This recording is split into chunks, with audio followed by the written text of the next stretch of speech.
I get a lot of fear around how will technology transform the business. And usually it becomes, how will artificial intelligence replace me? And I really don't think that's the way we should think about things. Sure, certain tasks, if you can create rules to automate tasks, then they will get automated, period. And that's good. Because who really wants to be manually entering data or even making simple decisions around, where data sits in one bucket or the other? The more that we can free up the bookkeeper to enable them to be a real consultant, again, empowered by real-time data and freeing up their time from the mundane tasks, the more that they will have a transformational impact on the business owner or the individuals that they serve.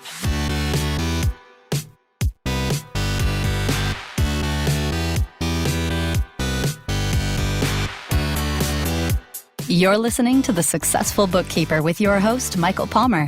Listen each week as inspiring guests share their secrets of success to help you increase your confidence, work smarter, and build a business you love. This episode of The Successful Bookkeeper is brought to you by PureBookkeeping.com, the proven system to grow your bookkeeping business.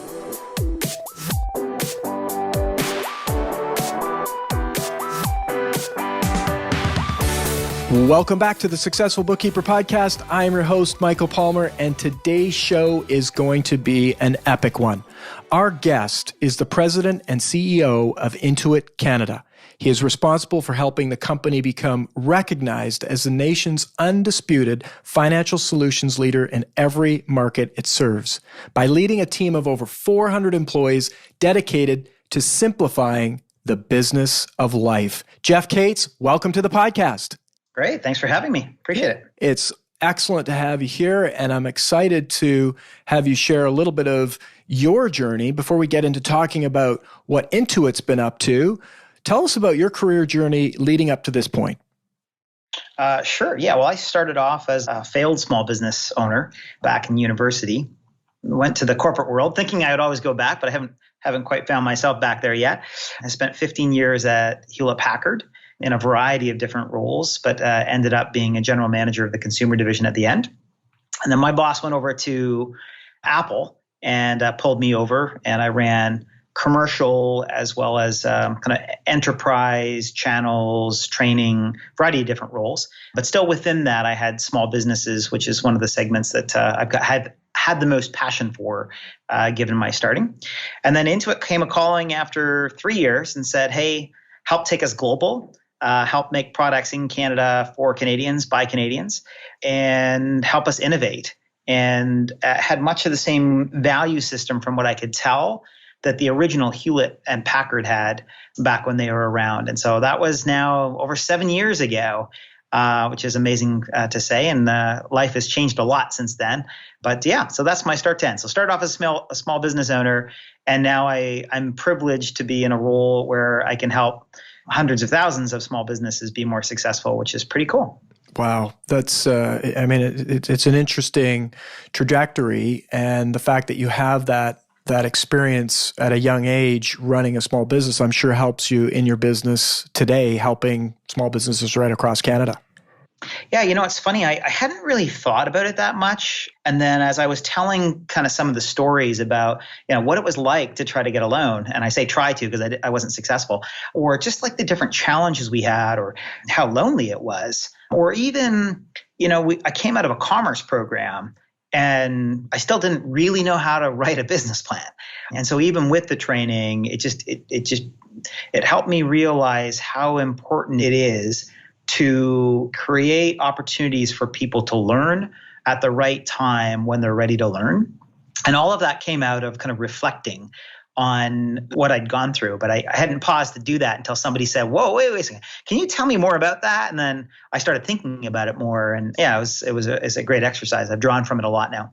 I can imagine. And so you not only do you serve business owners who use your software today, but also it's kind of like this hierarchy of business owners, right? Bookkeepers are small business owners and they're helping small business owners. And so having that empathy for them and what they're dealing with, I'm sure goes a long way.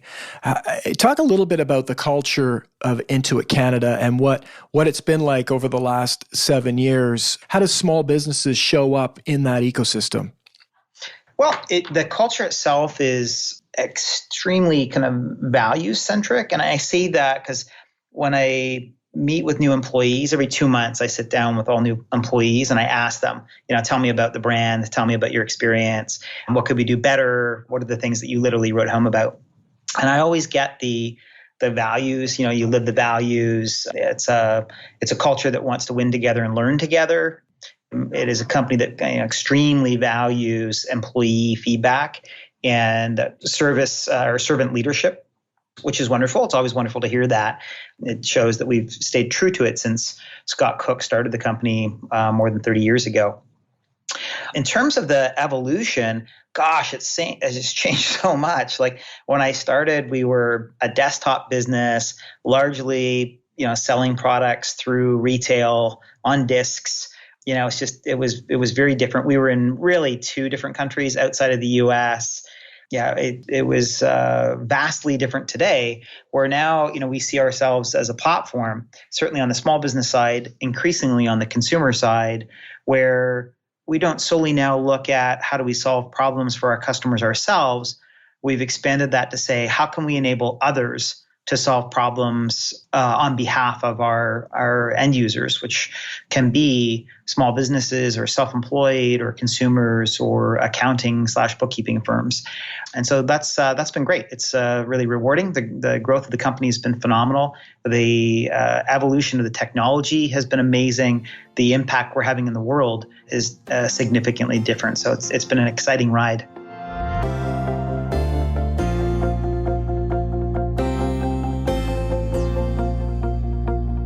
Just to see it change. I mean, the world is changing so quickly, and yet not that long ago, just talking about desktop and where things were and the conversation of the cloud and where things were going. And it's just amazing to see how people resist. And then all of a sudden it's like a tipping point. It's like, no, hey, really? You use desktop? Are you crazy? Yes. It's kind of interesting how it takes a while, but once you get there, it changes. And so, we think like, oh, well, hey, we've changed. Well, what's the next change coming? What do you see in terms of the future? Like we went through this big shift to cloud. Now you're talking about platform. What other things do you see that could be difficult for the market and the people who use your products, difficult for them to embrace? Yeah, well, first of all, I'm constantly reminded that we're in a technology company and we're helping to evolve an industry, but it's an industry that's been around for a long time and is known for not rapid change for a variety of reasons. And so it's an evolution, but every industry that goes through transformation has the same kind of pattern of your early innovators and then your early adopters and then your early traditionalists and then kind of your late traditionalists and those that will never make the jump. And we're no different in our industry in that, really the early adopters started coming on in the 2010, 2011. We started to see the kind of businesses that were thinking about transformation coming on in the 2012, 2013. And then it's the kind of now more the traditionalists that are coming over, the early majority. And so I say that I have to be reminded because I feel like that storyline of this is how it's going to transform your business and this is how the higher calling you can have and how like real-time access to data where you can collaborate is going to dramatically change your life, your client's life, the life of your employees if you have them. And yet I'm constantly reminded that I have to keep saying the message because for many people, they're still hearing it for the first time or they might have heard it before, but it only becomes relevant when they're finally ready to accept. And so it's just a good wake-up call that we have to stay empathetic to the change management process that firms go through based on the willingness to adopt change of the leaders in the businesses. It makes a lot of sense, and it's refreshing to hear it. Almost the curse of knowledge you could be subject to that. It's like you've done the change, a lot of people have done the change, and so, hey, you should know about the changes already, but yet you're taking a stance of there's people all along that journey, and let's make sure that we're helping everybody, dependent on where they're at, make the steps forward to where you're going. I think very supportive stance to take. Now, speaking of change, one of the things that came up in our Successful Bookkeeper Facebook group was this article somebody wrote called The End of Bookkeeping. Now, I mean, that's a pretty bold title. So by all means, I mean, the title would have had people talking about it in it itself. But the article was referring to Intuit's move towards offering bookkeeping services. And now this has created lots of different conversations. And I'd love for you to share a little bit of what that means to our listeners, the bookkeepers, and the future of where you see that going. Sure. Yeah, I get a lot of fear around how will technology transform the business. And usually it becomes, how will artificial intelligence replace me? And I really don't think that's the way we should think about things. Sure, certain tasks, if you can create rules to automate tasks, then they will get automated, period. And that's good, because who really wants to be manually entering data or even making simple decisions around, where data sits in one bucket or the other?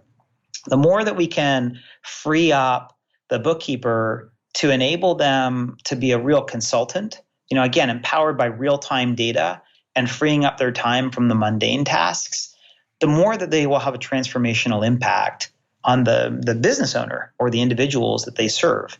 And so I think that's really exciting for the industry, but it does require a level of, okay, well, I can't really bill by time any longer because a lot of that time is going to go away. Technology is going to make me more efficient. So I need to rethink how I value my time and how I value my worth to a business. And then there is if the future is going to be all about consulting and proactive advice and guiding and helping them understand what technology to use, as in like other apps that can help them become a more effective business owner, then am I investing enough energy into those things, into that future world, to be ready to have that bigger impact? And so that's kind of where I see the technology will go. It will augment what we do. We will be required to be more knowledge experts and really get to know our businesses and or our clients and how we help them move forward. The article that you are referencing, though, wasn't really as much around artificial intelligence or where the technology was going. I was kind of referencing kind of tests that we're doing to offer onboarding or bookkeeping services to small businesses. And in short, I said earlier about how my journey as a small business owner, how much, even though I'd come from a commerce background, how little I actually knew.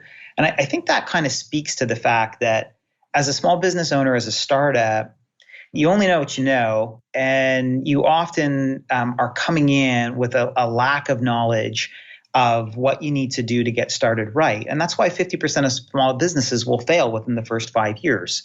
And when we ask small businesses, if you go back and do anything different, what would you do differently? They say, I wish I'd spent more time on financial management skills early, because it just gets harder later. And so we've been really focusing on how do we help educate at the right time? And then two, how do we connect those small businesses to the professionals, to the bookkeeper or the accountant or maybe a branch manager if they're working with a bank? Who are the mentors that can help guide them with real-time advice? And then lastly, there's a role for technology to play to help guide them as well, point them to the right areas of the business, help them be able to get educated as they go. And of course, that's where a lot of our energy goes. That middle bucket, that connecting to professional services or professionals to help them, we've been largely focusing on connecting through the Find a Pro Advisor app. And we do a really good job there. In Canada alone, we drive more than, I'd say more between 3,500 and 4,000 leads to bookkeepers or accountants through that service every month. And so we feel pretty good about it. And yet many, many, many small businesses aren't ready for a professional service when they start, or at least they don't think they are, because they don't want to pay for it, or they're nervous about bringing a new business into to look at their financials, to actually see what they don't know. So there's a variety of different reasons why they don't do it, and yet they really need that professional services help. And so what we've been experimenting with is, are there ways that we can help bridge that gap? Are there ways that we can say, hey, we can make it easy for you to get advice and get you started? And the goal here is if we can do this, we can help small businesses be successful, but we'll also grow the professional services category. And I think that's really exciting. I think accountants and bookkeepers should be really excited about that, of like, hey, we're going to help prime those conversations earlier around services. And two, we're going to help make sure that as they start to use the technology, they're setting it up right. Often we hear the bookkeepers will say, gosh, I inherited this small business, but they've been running the business for 2 years and the chart of accounts is a complete mess. And I've had to detangle this thing. And, it's really uncomfortable and it's inefficient. And so the more we can help small businesses get set up right from the beginning, the more likely they'll be successful. And when they are ready to transition to a bookkeeper and accountant, the more likely we're going to make that a better experience for them. So that's how we're going into it. We want to help small businesses improve their success rate. We think that connecting to professionals is the right area to focus to make a meaningful difference. And now what we're doing is we're testing and learning, how do we do that in a way that sets expectations appropriately and helps kind of achieve that end goal.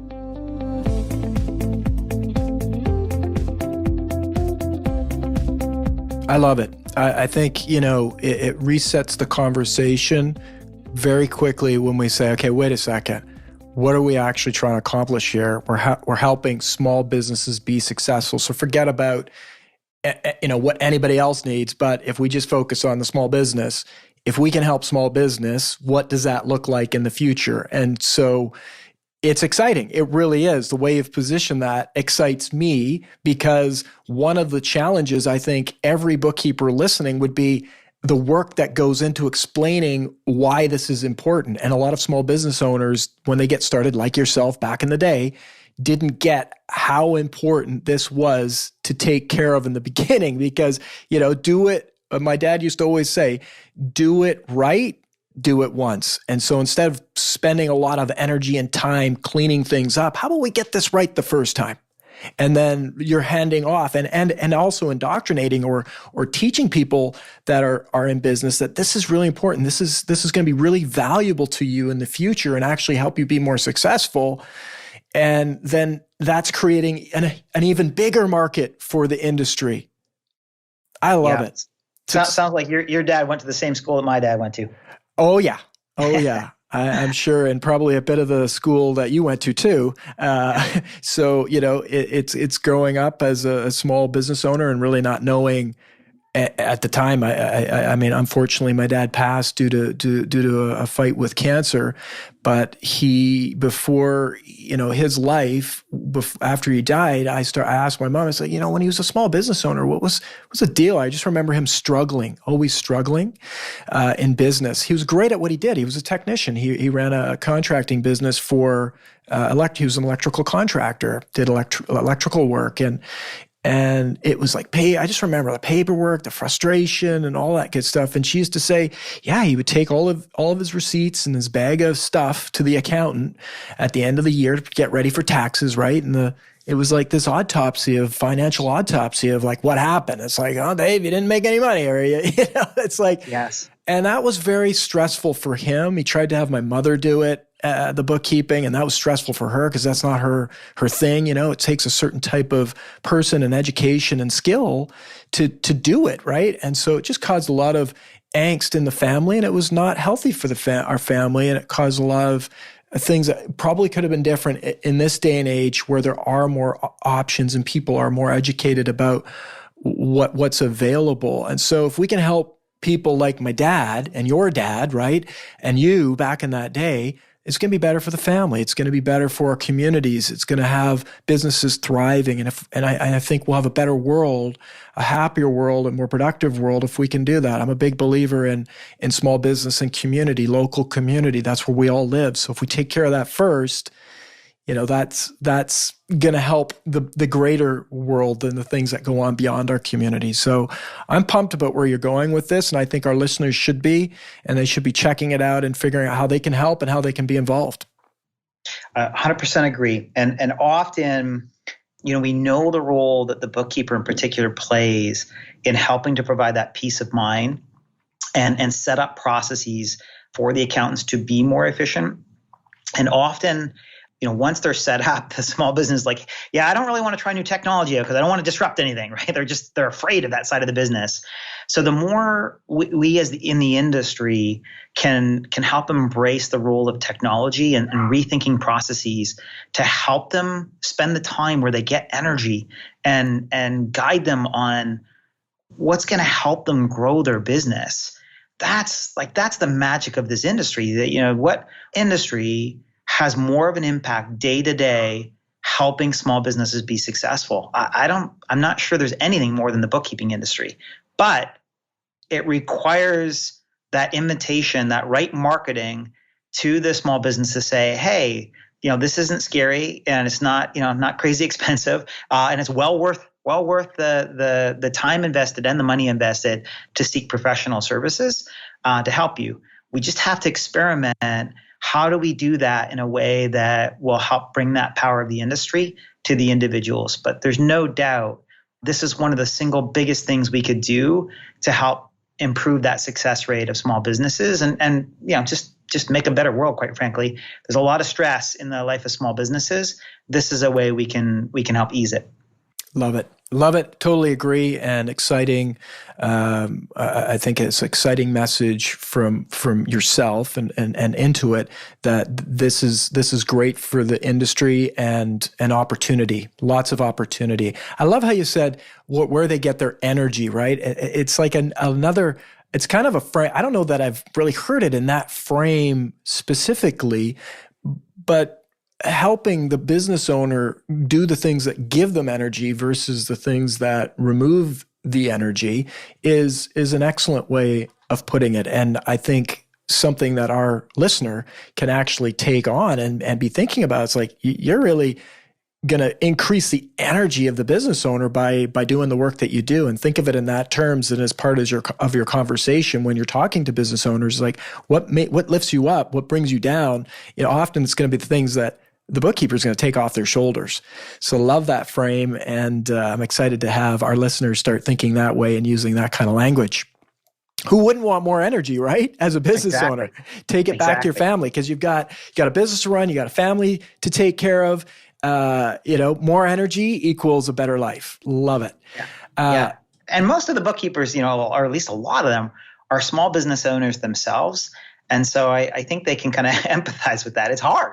So the more you've got people around you that are, helping to pump your tires, help you be more successful, drive that positive energy, the more likely that small business owner is going to tough it out when things get rough. Beautiful. Speaking of energy, QuickBooks Connect. Now, we were fortunate to have you join a very small portion of our successful bookkeeper community in a photo op where we were all celebrating. That was impromptu. Yeah, exactly. It was a lot of fun. Everybody got a good charge out of having you pop in and join us in that photo. Talk about that event and the value that you see it providing to our listeners. Yeah. Oh gosh, I don't know if I've ever seen an event that's more transformational than QuickBooks Connect. And I say that because I think a lot of people looked at online as, so like QuickBooks Desktop hosted? It's like, no, not that. That's not online. Okay, maybe that's online access, but that's not what cloud is. Cloud is transformational. Cloud is enabling data to be used in different ways, real-time access, enabling connection of other apps. It is just fundamentally changing the role of the industry. And it takes, what I found is it takes often bookkeepers to hear from other bookkeepers. Say, wow, so like, a tree fell on your building and, and you didn't stress about it because everything was, accessible and backed up. Or, oh, so you're telling me you use Receipt Bank and you don't have to manually enter receipts? Oh, okay. Wow. That's different. And when they hear it from those other peers, then they start to realize like, oh, okay, yeah, I can do this. And I'm surrounded by a community that wants to help me, which is really phenomenal about this industry. Like it's so exciting to see how much co-opetition there is. And it really has been, I think the technology's been what's caused it, but it's really been enlightening, I think, for the industry. But having that, being with the peer, hearing the message, being with peers, and then being able to go out to the app floor and be able to meet with apps and just like, oh, wow, like, so I could do this, or my business owner could benefit from this mobile POS solution or from this different reporting mechanism. And then they really get jazzed and they really start to say, wow, this could dramatically change my business and how I run it and my employees' lives. And then they come away really charged. But it takes like that magic of being in the environment, being with the peers, immediately getting to see the app partners, that I think kind of creates that turning point moment. The number of business owners that have said, I didn't really get it until I went to QB Connect. It makes me feel really proud about that investment we make in the industry, and something that we'll continue to double down on. We're actually going to increase the number of events this year, not quite to that magnitude as the Toronto event, but we'll increase it so we can kind of bring that power of the transformational role of the industry to other cities across the country.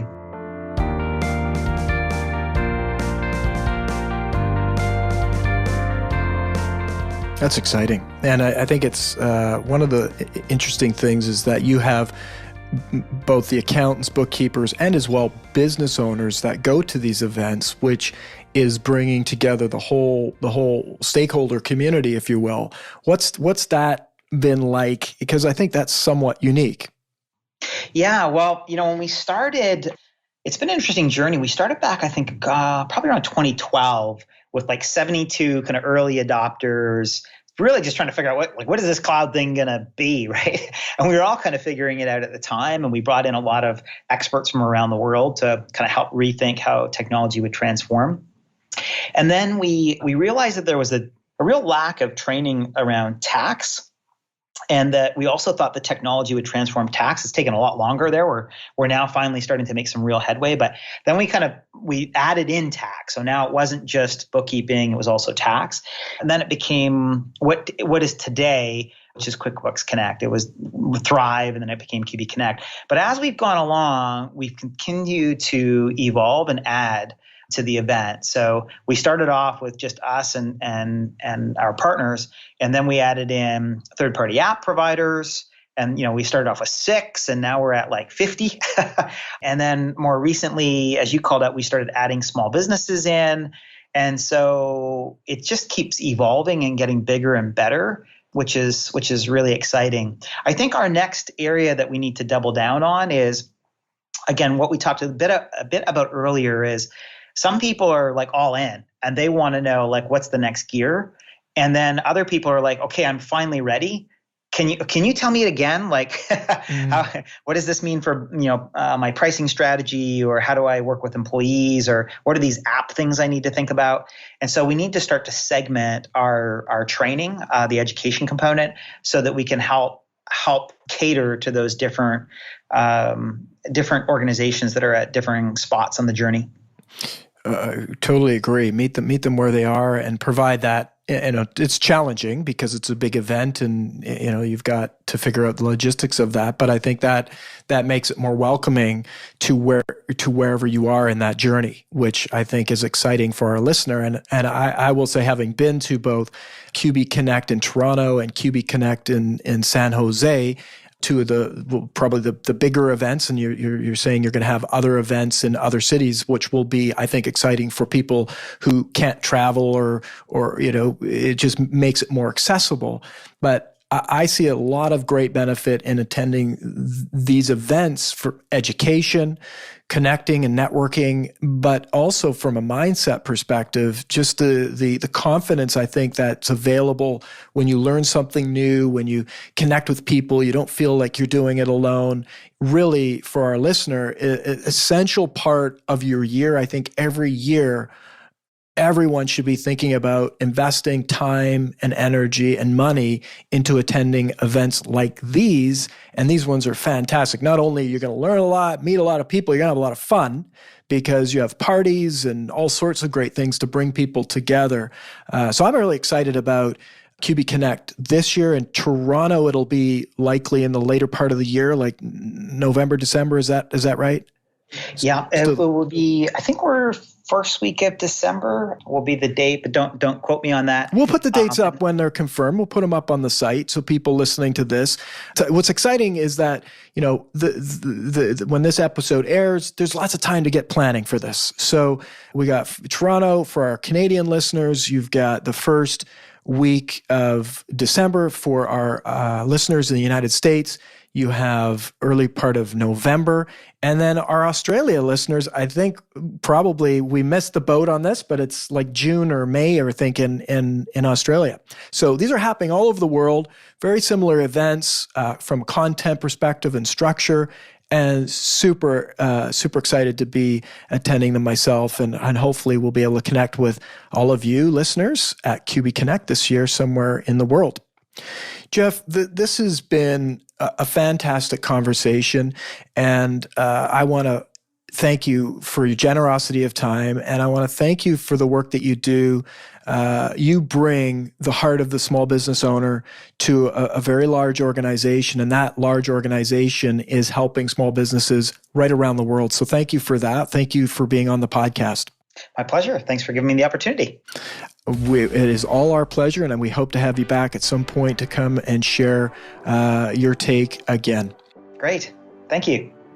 And with that, we wrap another episode of the Successful Bookkeeper Podcast. To learn more about today's wonderful guest and to get access to all sorts of valuable free business building resources, you can go to thesuccessfulbookkeeper.com. Until next time, goodbye.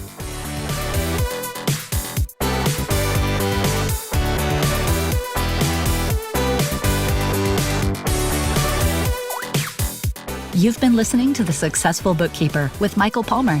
For more information and to download the resources mentioned in this episode, please visit us at thesuccessfulbookkeeper.com. Thank you for listening.